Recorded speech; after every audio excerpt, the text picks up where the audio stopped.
The issue at hand is a society that's changing, and people will embrace whatever lifestyle that they want on the basis of their own personal freedoms.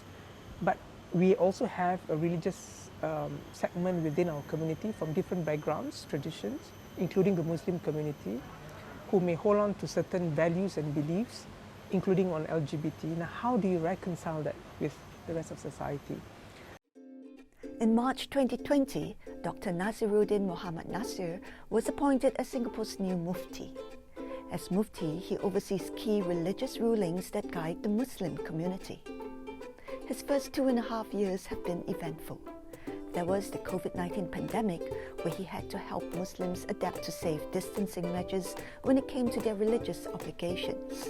More recently, there was the repeal of Section 377A of the Penal Code, which criminalizes sex between men.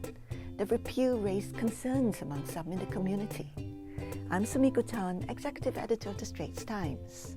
I'm having lunch with Dr. Nazirudin at Halia Restaurant in the Botanic Gardens. He tells me how he sees his role in multi-religious Singapore.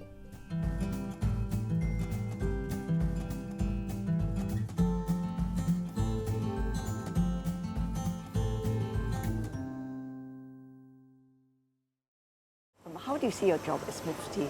I think the role of the Mufti itself has evolved a lot. Historically, the Mufti is really just about providing religious guidance in terms of answering questions. But I think in Singapore it's a bit different. The Mufti is not just answering questions. In fact, a lot of consultation needs to be done. A lot of engagement and persuasion needs to be done. The Mufti's role is to provide leadership and example in how we build a thriving multi-religious, multicultural society. So that requires a lot of the Mufti's time engaging with different stakeholders, agencies, the government, with friends from other communities, other religious leaders, because all these help you to really understand what you're dealing with. Right? So social cohesion is right at the top of our list of priorities. It's not just an expectation of living in a society like Singapore, but it's actually an expectation of our faith itself. How do you live your faith peacefully, harmoniously, coexist with tolerance and understanding with other societies? So I need to lead by example, and I need to do even more than that. So I started this tradition of writing to religious leaders on their festive occasions, writing letters to them, wishing them well, and showing solidarity that together we built Singapore and built a very cohesive society. So when you write to the other leaders, do you get replies? Definitely, yes, and they write in even better and very warm ways, and it really helps build and strengthen relations between communities, and there's a lot of goodwill and trust between us. At least at the leadership level, we know that we can rely on each other in times of crisis. When there are issues, we can resolve them well, and I hope our respective communities see these examples, and they too preserve very good relations with each other. Are there peculiar concerns of younger Muslims in Singapore, you think? I think that there certainly are. If I could summarize broadly, it's about how do you live your faith in a changing environment? How is faith relevant? And how can faith adapt to that changing environment? So they're always concerned about this, and it takes different features and forms, whether it's a social media, whether it's a new issues like LGBT, etc. And it's not just Singapore. People are exposed to all sorts of information and cultures from anywhere and everywhere because of the internet and social media.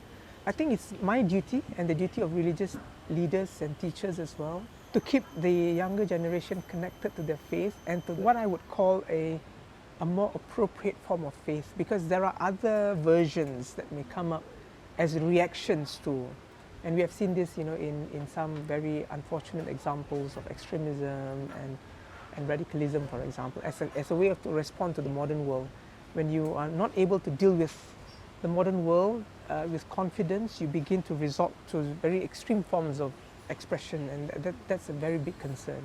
So I think it's important to put forth a moderate, contextualized and relevant way of expressing your faith, and you have to be very creative about it, and you need to be able to engage them and show them the confidence that they can have in the leaders, So the language has to change, the posture has to change, examples have to change, and they will respect you from what they see. Do you have an example? So for example, the fatwa on wearing of headscarf for women and for nurses, I think there is a recognition that the fatwa empowers Muslims to consider their own circumstances and conditions, and we offered them principles. Whilst we reiterate that in a religious requirement, religious teaching for Muslim women to cover up, but there are contexts and situations, circumstances they have to consider. And if in those situations they are not able to put on their tudung because of certain considerations, it's okay for them. It's not sinful. And that approach of empowering is something that they really appreciate and they have not seen. Often you will find imams or leaders telling you, you can do this, you cannot do this, it's permissible, it's not. As opposed to, now I give you the principles, you apply it to your life. You make your own decision. So, Mufti, what was it like, leading the community on the repeal of 377A? I often resist the temptation to oversimplify things. 377A is not about homosexuality, period. A, there's the legal dimension, and B is also about coming to terms with a society that has changed in some ways, a lot more open, very diverse, and people are prepared to express themselves in very different ways and ways that you may not necessarily agree with. So even in our community, the Muslim community, there is the tendency to say that it's a very simple issue. Homosexuality is forbidden in Islam. So your job is to tell people it's haram and that's it. No, sorry, that's not the case. It's not about not knowing whether it's forbidden or not. It's not that. That is not the issue at hand. The issue at hand is a society that's changing and people will embrace whatever lifestyle that they want on the basis of their own personal freedoms.